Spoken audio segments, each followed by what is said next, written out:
going to talk to you today about driver care management.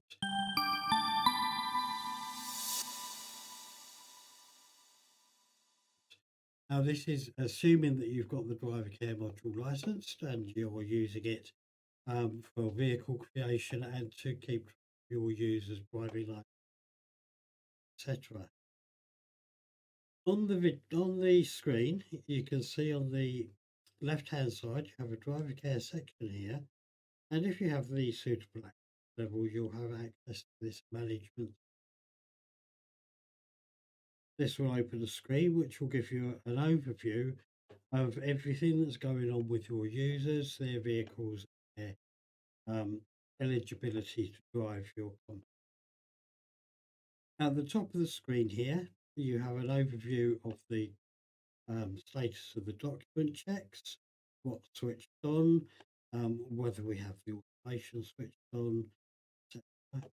And on the other side, we have a summary of your credit situation.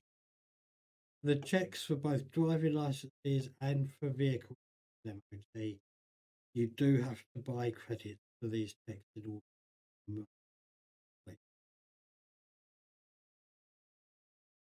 If you scroll down on the screen, you'll see there is a section titled Manual Documents.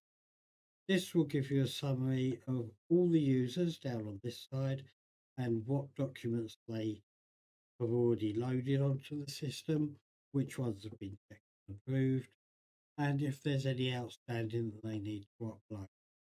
You can click on a user and it will give you a summary of what's outstanding and what you need to be loaded onto the system. This enables you to keep track of which users you need facing and what documents they need providing. In a similar way, on the other side, you have a summary of the vehicles on the system, what documents they already have, and which documents are required. Again, you can just click on the vehicle and you will see this vehicle, for instance, needs insurance, a servicing record, and it also needs, because this vehicle has a user, a single user, we need to be able to check that user driving as well.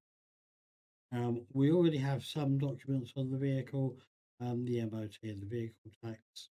They have been checked and they are both. If we scroll down further on this screen, we'll then get an indication of the automated. Now, what you can see here to begin with is vehicle tax MOT. These checks are run on a scheduled basis every night.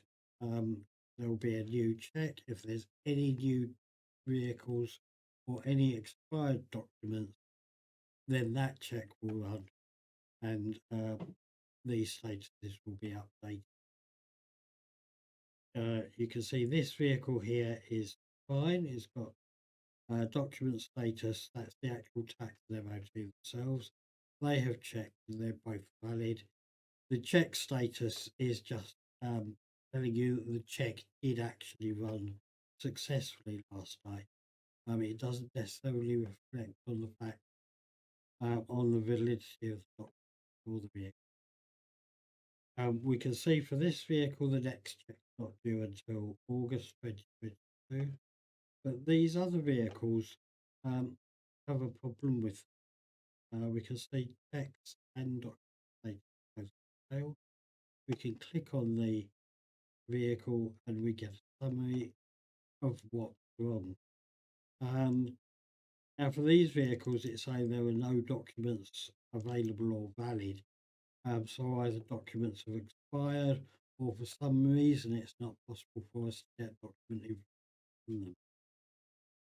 Now, as a result, this vehicle is marked failed and it will also be taken out of queue.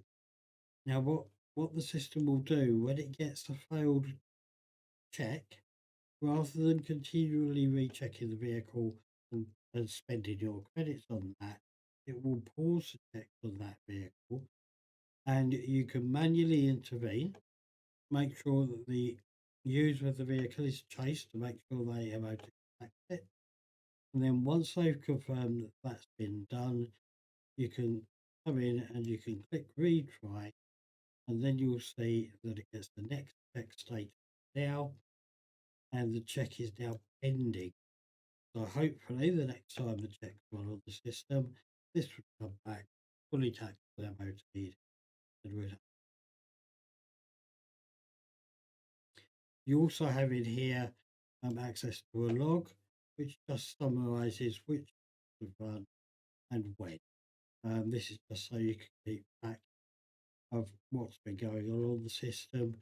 It may pick up if there's a repetitive check on a vehicle, um, something which you may want to query with the user or potentially query with ourselves if you cannot see.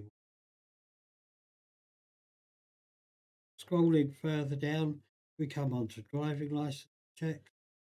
Um, there's a few things going on with this area. There is a driver risking area. It's a subject of another video on how to set up driver risking. But basically, depending on the risk level, there will be more frequent or less frequent on the license. As you can see here, we've got 4 users whose licenses are being checked. This user is new and has not yet provided any consent. In order to have the licenses checked, the users do have to provide a consent to say that they're happy for their personal details to be retrieved and stored on our systems. These other users have provided details, but the checks have failed. Um, in this case, we can see the fail there is because he's provided an incorrect ID. Now that's telling us that perhaps he needs to go back and check his e-consent status and check that all his details are properly entered on this. We can, if he confirms that he has done that, then we can click retry, which we'll do here, and you can see the check will start pending, and the next time the automation runs, that will be checked. Alternatively, if we're not sure if the driver has filled in all the details, we can resend the request, which will actually resend the e-consent email to them and ask them to put their details in again and check that they're properly valid. Um, Again, you can also view a log that will give you the status of all the checks. This will tell you what happened on the last check, why it failed, or if it says it. There is also on this area a request driver e-consent.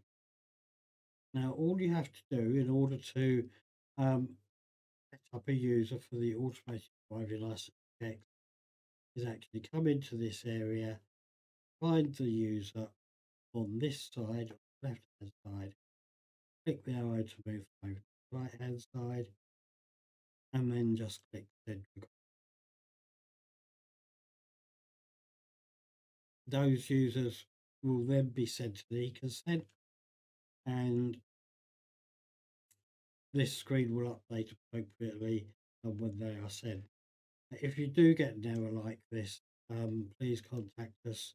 It's possible that there's an incorrect email address, or that for some reason that user um, has already been requested and opted out. So we do need to check these for you. Normally, you would get a successful message, and those drivers will then be set up, and they will appear in this list, and they will. If there are any manually uploaded documents, something like vehicle insurance, they will appear here for you to manually check, and you can mark those, and they will then be validated. And that's really about it for this screen. So hopefully, you'll be able to check and manage your driver care. And if you do have any questions, please contact